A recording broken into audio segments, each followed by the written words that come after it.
il manque la médiation. Merci. Pour le groupe socialiste, Inaki Etchaniz.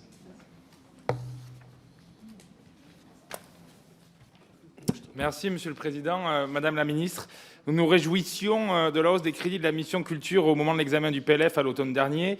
La joie fut de courte durée. Alors qu'en septembre, votre prédécesseur annonçait fièrement 241 millions d'euros supplémentaires pour un budget de transformation et d'accompagnement des mutations du secteur, le rabot de Bercy est passé par là. La culture n'a en effet pas échappé à la chasse aux économies du gouvernement, puisque 204,3 millions d'euros de crédits ont été annulés par le fameux décret des 10 milliards. Même si vous nous dites aujourd'hui avoir obtenu des arbitrages, je suis comme saint Thomas, je ne crois ce que je vois. Où avez-vous pris ces 200 millions d'euros ? Cette annulation surprise de crédit devrait toucher notamment les programmes patrimoine à hauteur de 99,5 millions et création à 96 millions. Ces coupes budgétaires inquiètent les professionnels du secteur, déjà exsangues. Elles menacent la création. Le paysage artistique et culturel français va en pâtir. Loin d'être soutenables, loin de l'or, elles illustrent la casse sociale à l'œuvre.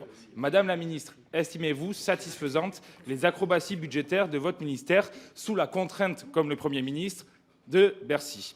Une autre coupe plus discrète m'interroge. Le nouveau programme 848, doté de 69 millions d'euros pour 2024, a été amputé à 25%. Ce programme a pour but de financer des projets de transformation prioritaire de l'audiovisuel public, projets ayant vocation à, je cite, accroître la qualité, la visibilité et l'impact des offres proposées par le secteur en matière de proximité, de numérique et d'information, notamment à destination du public jeune. Tous ces objectifs sur lesquels le gouvernement économise aujourd'hui sont ceux que vous prétendez, Madame la Ministre, pouvoir atteindre avec votre projet de fusion. Qu'avez-vous à répondre à cela? Pourquoi, alors que les crédits manquent, ne pas pérenniser directement des moyens pour la poursuite de ces objectifs, plutôt que d'en engager dans une réforme qui s'annonce coûteuse, du moins dans ces premières années?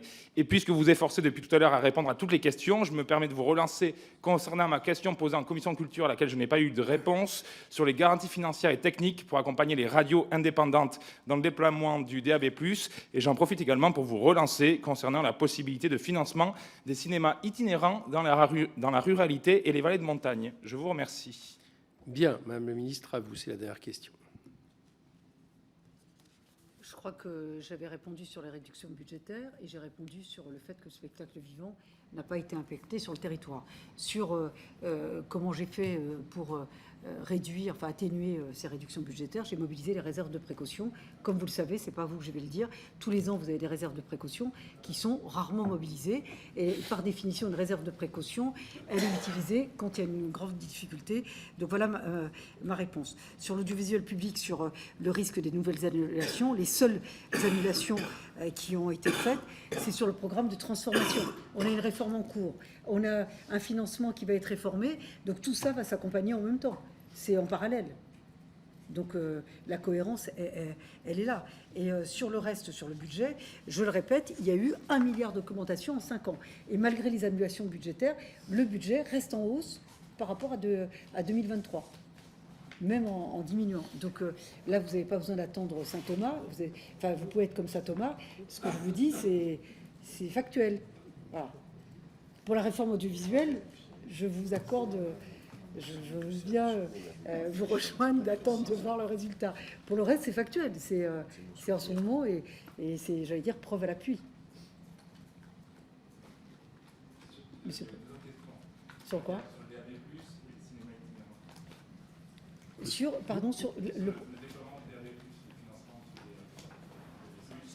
Oui. Sur le cinéma itinérant, si vous aviez, j'ai fait un discours dans le cadre du CNC du cinéma, dans lequel j'ai annoncé très clairement cinéma itinérant, et que je vais reconfirmer dans le cadre du printemps de la ruralité. Voilà. Mais les annonces, reprenez mon discours, je l'ai fait à Cannes devant le CNC. Non, mais je crois que le collègue voulait que vous le disiez ici. Non, c'est pas pour vous dire le lieu, c'est que ça a été repris parce que j'ai eu tous les acteurs du cinéma à ce moment-là. C'était le lieu, c'est eux qui m'ont invité dans ce cadre-là. Et c'est là-bas où effectivement j'ai annoncé et je l'ai repris puisque je l'ai diffusé, le discours en détail. Donc vous allez voir, vous allez retrouver le cinéma itinérant, donc vous allez en bénéficier. Je ne sais pas si c'est sur Instagram, mais...